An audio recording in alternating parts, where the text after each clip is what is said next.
ధనిక రాష్ట్రం. ఈ ధనిక రాష్ట్రాన్ని చంద్రశేఖరరావు గారి కుటుంబం చేతిలో పెడితే ఈరోజు అప్పుల ఊబిలో తెలంగాణ రాష్ట్రం కూరుకుపోయింది. ఆనాడు నెలకు 500 కోట్ల రూపాయలు అసలు మిత్తి కట్టే అప్పు ఉంటే ఈనాడు ప్రతి నెల అసలుకే 6,500 కోట్ల రూపాయలు ప్రతి నెల కట్టాల్సిన పరిస్థితి వచ్చింది.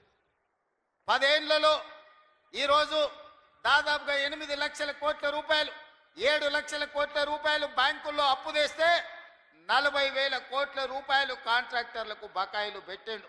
ఇవాళ సింగరేణికి బకాయిలు పెట్టిండు. విద్యుత్ శాఖ డిపార్ట్మెంట్కు ఉచిత కరెంటు పేరు మీద రైతులకు ఉచిత కరెంటు ఇచ్చినా అని విద్యుత్ శాఖకు బకాయిలు పెట్టిండు. నిన్నగాక మొన్న బ్యాంకుల్లో తెచ్చిన అప్పులే కాదు, ఆయన పెట్టిపోయిన బకాయిలను లెక్కేస్తే 8,29,000 కోట్ల రూపాయల లెక్క తేలింది. మిత్రులారా, ఈ 8,29,000 కోట్లలో మా నెత్తి మీద కత్తి పెట్టి ఈరోజు బ్యాంకులు వసూళ్లు చేస్తే అసలు మిత్తి 1,53,000 కోట్ల రూపాయలు ఈరోజు బ్యాంకులకు చెల్లించాల్సి వచ్చింది.